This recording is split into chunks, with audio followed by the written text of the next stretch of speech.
नमस्कार. होमस्टाईल cooking with काव्यामध्ये आपल्या सर्वांचं मनापासून स्वागत आहे. आज आपण बनवणार आहोत दुधी भोपळ्याचे धपाटे. तर हे धपाटे चवीला अतिशय उत्कृष्ट लागतात, त्याचबरोबर हे हेल्दी आहेत आणि जी लोक दुधी भोपळा खात नाहीत तर अशांसाठी आपण ॲज ऑप्शन म्हणून हे दुधीचे धपाटे बनवू शकतो. यावरून तुम्हाला कळणारही नाही की यामध्ये दुधी आपण घातलेला आहे. तर चला रेसिपीला सुरुवात करूयात. मी जवळजवळ अर्धा किलो दुधी भोपळा विकत आणलेला आहे. हा जो भोपळा आहे हा एकदम फ्रेश आहे आणि यानंतर स्वच्छ धुवून घेतल्यानंतर याचं जे आहेत आपल्याला वरचे साल काढायचे आहेत. वरचे साल बघा तुम्ही अतिशय अलगद निघत आहेत, कारण की भोपळा हा एकदम फ्रेश आहे. यानंतर मधील जो स्पॉन्जी पोर्शन असतो तो तुम्हाला ठेवायचा असेल तर तुम्ही ठेवू शकता किंवा तो आपण काढूनही घेऊ शकतो. मी या ठिकाणी काढून टाकलेला आहे, कारण की मग खिसता वेळेस आपल्या जो आहे तो दुधी भोपळा व्यवस्थित किसला जात नाही. त्यामुळे मी थोडासा भाग जो आहे तो असा चाकूने वरच्यावर काढून घेतलेला आहे आणि दुधी भोपळ्याचे वरचे सगळे साल जे आहेत ते काढून घेतलेले आहेत. यानंतर आता आपण हा दुधी भोपळा किसून घेऊयात.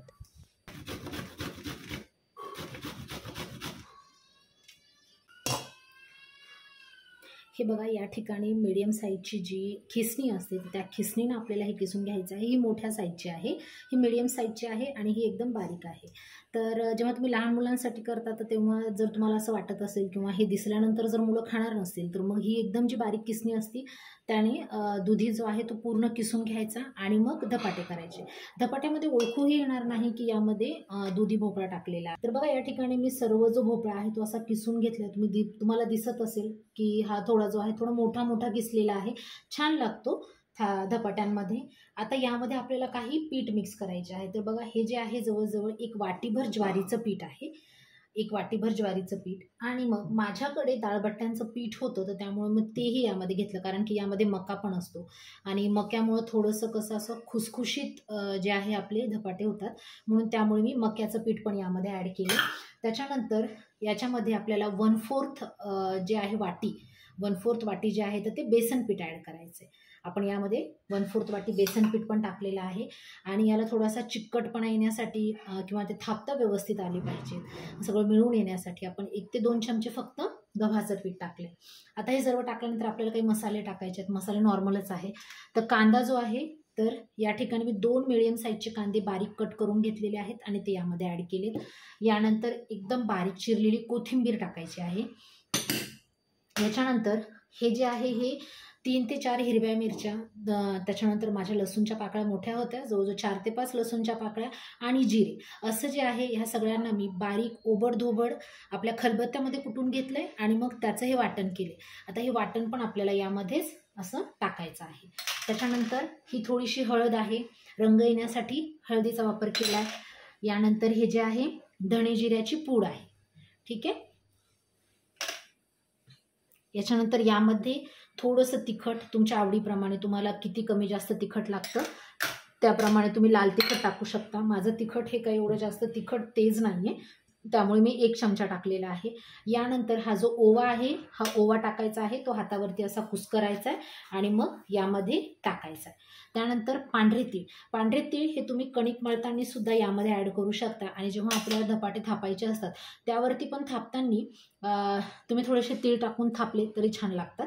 आता त्यानंतर थोडंसं चवीप्रमाणे मीठ जे आहे ते परत आपण एकदा चांगलं हे कणिक पीठ मळलं की परत एकदा बघणार आहोत की मीठ व्यवस्थित आहे की नाही. तर आता हा जो दुधी भोपळा आहे तर याला थोडंसं पाणी सुटतं, तर त्याच्यामुळं काय करायचं आहे की याच्यात काहीही पाणी ॲड करायचं नाही सध्या तरी. सगळे जे आपले मसाले, पीठ, त्याच्यानंतर कांदा, कोथिंबीर, आपण जे हिरवी मिरची, लसूण आणि जिऱ्याचं जे वाटण केलेलं होतं ते सगळं वाटण, या सगळ्या ज्या गोष्टी आहेत त्या व्यवस्थित याला चांगल्या चोळून घ्यायच्या. तर बघा, मी अशा पद्धतीनं पूर्ण जो दुधी भोपळा आहे तर त्या दुधी भोपळ्यामध्ये हे जे सगळे पीठ आहे हे व्यवस्थित मी चोळून घेते आणि तुम्ही बघू शकता की थोडंसं आपल्याला काय होतंय ह्याच्यामध्ये थोडंसं असं बाइंडिंग आल्यासारखं पण वाटतंय की नाही, कारण की हे जे आहे दुधी भोपळ्याचा जो रस निघतो, ज्यूस निघतो, तर त्याच्यामध्येच हे जे सगळं पीठ आहे तर हे मळून निघतं. आता आपण त्यामधला स्पॉन्जी पार्ट आहे तर तो काढून टाकला होता.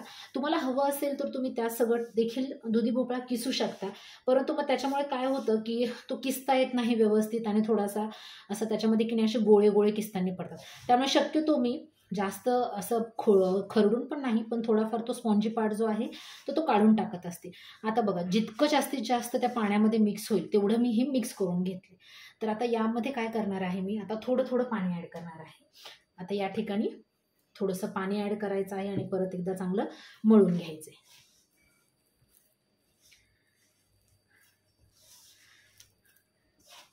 हे धपाटे जे आहेत ना, तर ते चवीला खूप छान लागतात. मराठवाडा जो आहे तो स्पेशल धपाट्यांसाठी खूप फेमस आहे. मराठवाड्याचे धपाटे, त्याबरोबर हिरव्या मिरचीचा छानपैकी असा ठेचा, आंब्याचं लिंबाचं लोणचं किंवा मग दही, हे जे आहे धपाट्याबरोबर खाल्ले जातात. यावरती बटर लावा, तूप लावा किंवा काही लावू नका. नुसतं जे आहे लोणच्याचं खार जो असतो तो या धपाट्यांना जरी वरतून असा लावला आणि तो जरी खाल्ला तरी बघा, तुमची जर तोंडाची चव गेलेली असेल तर ती चवसुद्धा वापस येईल. एवढे खमंग असे हे धपाटे लागत असतात. आणि तसे बघायला गेले तर खायला पण खूप हेल्दी आहे, कारण यामध्ये आपण सर्व पीठ ॲड केलेले आहेत. त्याचबरोबर दुधी, जो की लहान मुलं शक्यतो खाताना नाक मुरडतात, तर तो दुधी यामध्ये आपण टाकलेला आहे. मग हे सगळं जे कणिक आहे, हे जे पीठ आहे, असं छान मळून घ्यायचे. खूप जास्त पाणी टाकू नका. थोड्या वेळानंतर याला लगेच परत अजून पाणी सुटतं आणि आपल्याला जेव्हा धपाटे थापायचे असतात तर तेव्हा पण आपल्याला ते पाणी लावूनच थापावे लागतात कपड्यावरती. तर त्यामुळे बघा, मी अशा पद्धतीनं याला चांगलं मळून घेतलेलं आहे.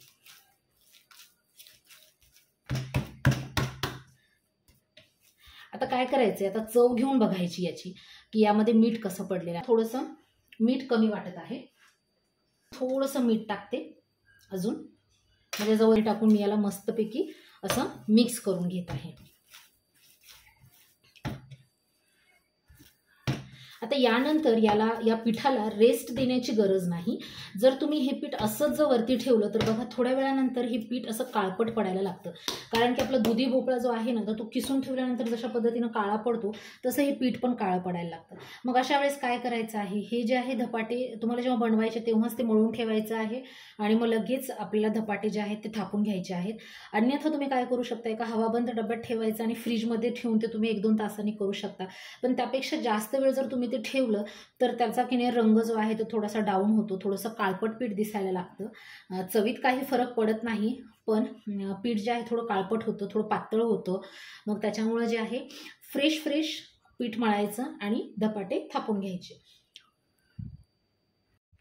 आता बघा, खाली असा एक कपडा अंथरून घ्यायचा आहे. मग त्यानंतर एका पातेल्यामध्ये किंवा एका बाउलमध्ये असं थंड पाणी घ्यायचं आहे. त्यामध्ये असा एखादा मलमलचा जो कपडा असेल तर तो असा या पद्धतीनं स्वच्छ मलमलचा कपडा घ्यायचा, तो जरा पिळून घ्यायचा. तो पिळून घेतल्यानंतर हा मलमलचा कपडा जो आहे तो असा पोळपाटावरती अंथरायचा.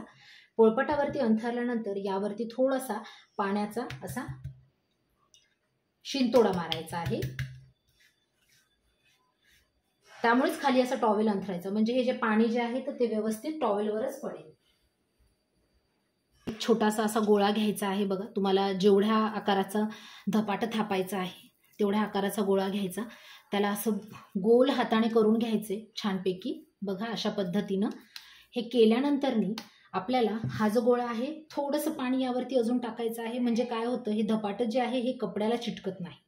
मग त्यामुळे असं यावरती टाकून घ्यायचे आणि त्यावरती परत हे धपाट्याचा गोळा असा ठेवायचा. आता अलगद आपल्या जी 3 बोटं असतात तर त्या 3 बोटांनी आपल्याला हे धपाटं जे आहे ते असं थापून घ्यायचं आहे.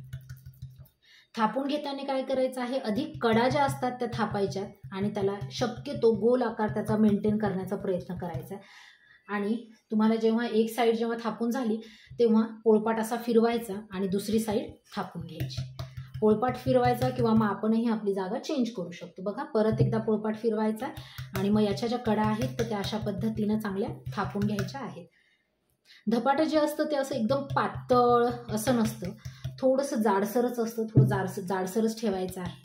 आपण जे आहे थापताना सर्वात आधी मध्ये न थापता आपण त्याच्या कडा ज्या आहेत त्या थापून घ्यायच्या आहेत. कडा थापून घेतल्यामुळे काय होईल की बरोबर प्रेशर पडेल आणि मधला जो एक्स्ट्राचा राहिलेलं जो कणकेचं पीठ जे असतं तर ते पण असं बाजूला थोडं असं पसरत जाईल आणि आपलं धपाटं पण जे आहे तर ते गोलाकार होईल.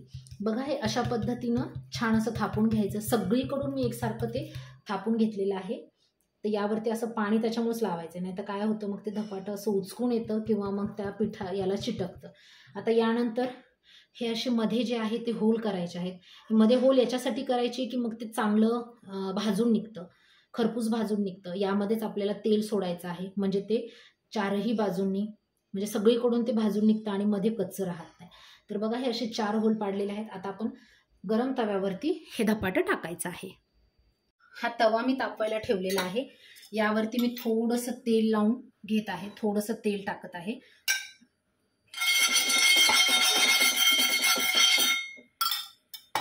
तेलाच्या ऐवजी तुम्ही तुपाचा पण वापर करू शकता. आणि आता हे धपाटं जे आहे तर ते असा कपडा उचलायचा आहे आणि हे असं यावरती टाकून घ्यायचे आणि अलगद हा कपडा जो आहे काढून घ्यायचा आहे. बघा सगळीकडून एकसारखं व्यवस्थित आपण ते टाकले. आणि आता जे होल जे दिसत आहेत हे धपाट्यांचे, त्यामध्ये असं थोडं थोडं तेल आपण सोडून घ्यायचं आहे.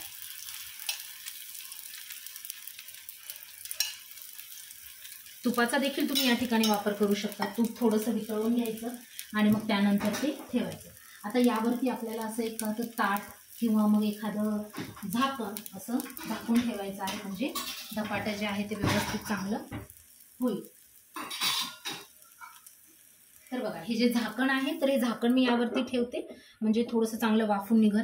गॅसची फ्लेम ही आपल्याला मीडियम ठेवायची आहे, हाय फ्लेमवरती जास्त करायचं नाही. हाय फ्लेमवरती ठेवलं तर काय होईल, फक्त वरवरतून करपून निघेल, परंतु आतून त्याचा कच्चेपणा तसाच राहील. मग त्यामुळे आपण गॅसची फ्लेम ही मीडियम केलेली आहे. लो टू मीडियम फ्लेमवरती आपल्याला हे छान मस्तपैकी खरपूस भाजून द्यायचं आहे. आता हे भाजते तोपर्यंत आपण दुसरंही एक धपाटं थापून घेऊया. दुसरं धपाटं थापण्यासाठी आपण दुसऱ्या एका बाउलमध्ये पाणी घ्यायचं. त्यामध्ये हे जे कापड आहे आपलं मलमलचं कापड, हे स्वच्छपैकी चांगलं पिळून घ्यायचं. मग पिळून घेतल्यानंतर पुन्हा यावरती असं पाणी जे आहे असं चांगलं पसरवून घ्यायचं. आणि मी आधी सांगितल्याप्रमाणेच आपण दुसरं पण धपाटं थापून घ्यायचं आहे.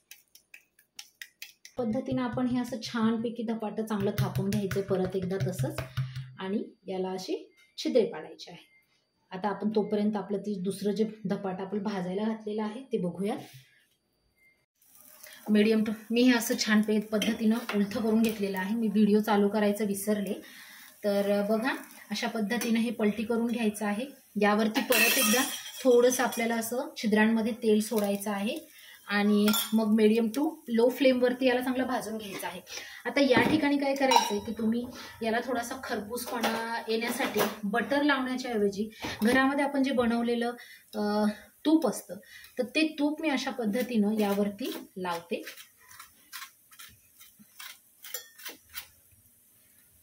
आणि त्यामुळे ते असं एकदम छान चवीला पण खूप छान लागतं आणि खूप मस्त असं खरपूस ते भाजून निघतं. या साईडने आपण तूप लावलेलं आहे. आपण पुढची साईड बघूयात. बघा मागच्या साईडला पण थोडंसं तूप लावून घेऊयात आणि मीडियम टू लो फ्लेमवरती याला एकदम छान मंद असं भाजून घेऊयात.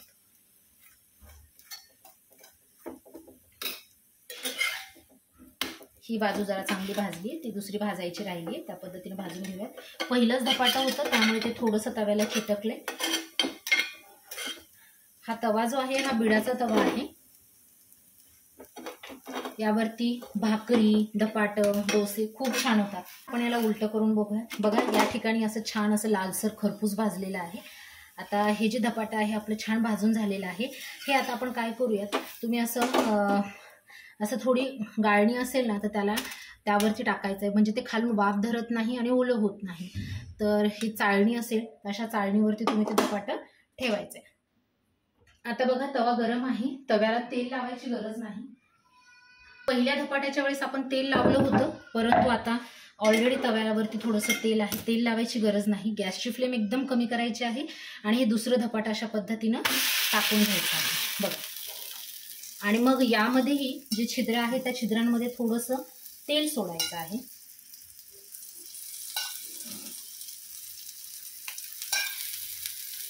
साईडनी पण थोडंसं आपण तेल सोडूयात. यावरती परत एकदा झाकण ठेवायचं आणि छानपैकी याला वाफेवरती थोडं होऊ द्यायचे. गॅसची फ्लेम ही आपल्याला लो ठेवायची आहे. लोवरती याला आपण एक छान वाफ काढूयात खरपूस, मग ते खालून भाजून निघेल. झाकण उघडून बघूयात. बघा धपाटं छान वाफवले गेले आणि खालूनही हे छानपैकी झालेलं आहे. आता याला आपण उलटं करून घेऊया.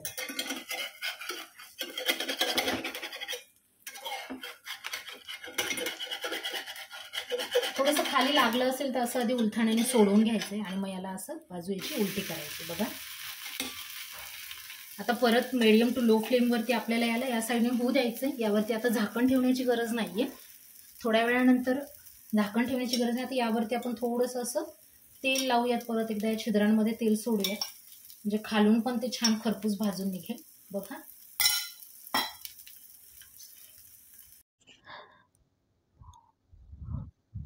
एखाद 2 मिनटं धपाटं चांगलं होऊ दिलं आहे आणि मग त्यानंतर यावरती मी पुन्हा एकदा थोडंसं तूप लावलेलं आहे. दोन्ही साईडने तूप लावून घ्यायचं आहे आणि धपाटा खरपूस भाजून घ्यायचा आहे.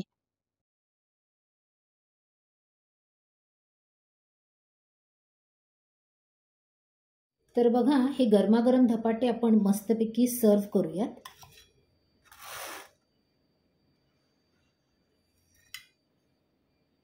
हे जे धपाटे आहेत तर हे आपण बघा मिरचीचं लोणचं, त्यानंतर आंब्याचं लोणचं, यानंतर लिंबाचं आंबट गोड लोणचं किंवा गोड दही किंवा नुसतं मीठ टाकलेलं दही यासोबत आपण खाऊ शकतो. आणि चवीला हे अतिशय उत्कृष्ट लागतात, अतिशय छान लागतात, खमंग लागतात. व्हिडिओ आवडला असेल तर व्हिडिओला लाईक करा, शेअर करा आणि चॅनलला सबस्क्राईब करा. पुन्हा भेटूयात एका वेगळ्या रेसिपीसोबत. तोपर्यंत बाय बाय, टेक केअर.